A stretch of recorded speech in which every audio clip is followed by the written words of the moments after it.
ပေးတဲ့ကြီးဒီနေ့တင်ဆက်ပေးသွားမယ့်အကြောင်းအရာကတော့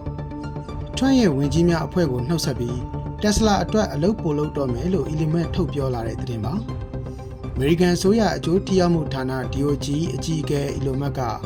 သူ့အနေနဲ့အနာဂတ်မှာအစိုးရအလုပ်တွေရှော့ချပြီးတော့သူ့အပိုင် Tesla ကုမ္ပဏီအတွက်ပြန်လည်အချိန်ပေးတော့မှာဖြစ်တယ်လို့အသိပေးလာပါတယ်။ American သမ္မတထွန်းရဲ့ရက်တရားစီမံကိန်းမှာအာဏာရှင်ဆန်းဆန်းအစိုးရအသုံးစရိတ်ဖြတ်တောက်တာတွေပြုလုပ်ခဲ့တဲ့ Element အနေနဲ့စီမံကိန်းတွေမှာဒေါ်လာ160ဘီလီယံဖြတ်တောက်နိုင်ခဲ့တယ်လို့ဆိုပါတယ်။ဒါပေမဲ့ကနဦးကြွေးကြော်ထားတဲ့ DOJ အနေနဲ့ Federal ဝန်ထမ်းသမဂ္ဂတွေရဲ့ငွေကြေးစည်းစိမ်မှုအတွက်2 trillion လောက်ကိုဖြတ်တောက်ပစ်လိုက်တယ်ဆိုတဲ့ပြောကြားမှုတွေဟာ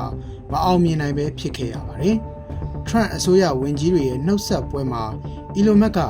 DOJ ဌာနအတွက်မေလကနေစပြီးတစ်ပတ်ကိုတစ်ရက်ဒါမှမဟုတ်2ရက်လောက်သာအချိန်ပေးတော့မှာဖြစ်ပြီးပုံရိပ်တွေကျဆင်းနေတဲ့သူ့ရဲ့ Tesla ကုမ္ပဏီကိုပြန်လည်ဥမော်လာအောင်ဆောင်ရွက်သွားဖို့ဆုံးဖြတ်ထားတယ်လို့ဆိုပါတယ်။ Element ဟာ Trump သမ္မတဖြစ်လာရေးအတွက်အားသွန်ခွန်စိုက်ကြိုးစားပေးခဲ့တဲ့တတိတဦးဖြစ်တယ်လို့သမ္မတဖြစ်လာချိန်မှာလည်း Trump စိတ်ကြိုက် DOJ ဌာနကိုဦးဆောင်နိုင်ခဲ့ပေမဲ့တစ်ဖက်မှာတက်ရောက်မှုတွေလည်းရှိခဲ့ပါတယ်။ DOJ စီမံကိန်းကိုစတင်ချိန်ကစပြီး Element ဟာဝေဖန်မှုတွေခံခဲ့ရတယ်လို့နောက်ဆုံး Tesla ကားတွေရဲ့တီနီယာတွေကိုပါ